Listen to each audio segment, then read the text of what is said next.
ফেটে চৌচির হয়েছে বিস্তীর্ণ মাঠ, ধানের বীজতলায় মিলছে না পর্যাপ্ত পানি। চাঁপাইনবাবগঞ্জের গোমস্তাপুর উপজেলার সীমান্তবর্তী ললিহা বিলের পানি বর্ষা শেষে নিষ্কাশন করেছে ইজারাদার।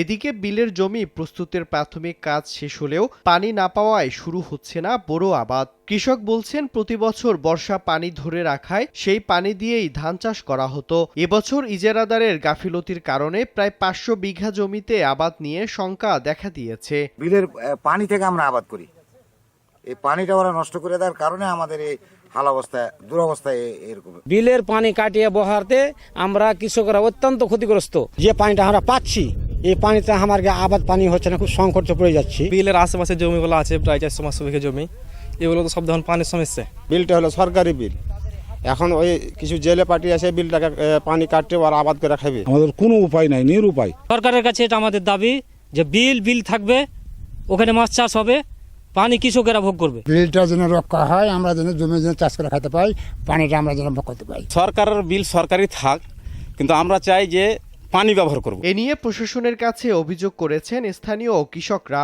বিকল্প পানির উৎস না থাকায় বোরো উৎপাদনের লক্ষ্যমাত্রা অর্জন নিয়ে উদ্বিগ্ন কৃষি বিভাগ, আর তদন্ত করে ব্যবস্থা নেওয়ার আশ্বাস উপজেলা প্রশাসনের। ইউনিয়নের যে বোরো ধানের লক্ষ্যমাত্রা সেটি পূরণ হওয়ার যে সম্ভাবনা সেটি কিছুটা হলেও অবশ্যই বাধাগ্রস্ত হওয়ার সম্ভাবনা রয়েছে।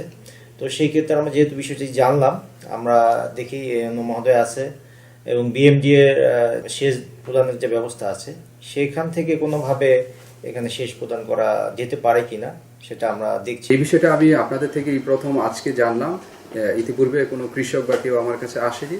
তবে যদি এই ধরনের কিছু বিষয় ঘটে থাকে তাহলে আমাদের যে নীতিমালা আছে, জলমল ব্যবস্থাপনা নীতিমালা, সে অনুযায়ী আমরা পদক্ষেপ নেব। ললিহা বিলে অন্তত ১২ মেট্রিক টন ধান উৎপাদনের লক্ষ্যমাত্রা নির্ধারণ করেছে কৃষি বিভাগ। সময় সংবাদ, চাঁপাইনবাবগঞ্জ।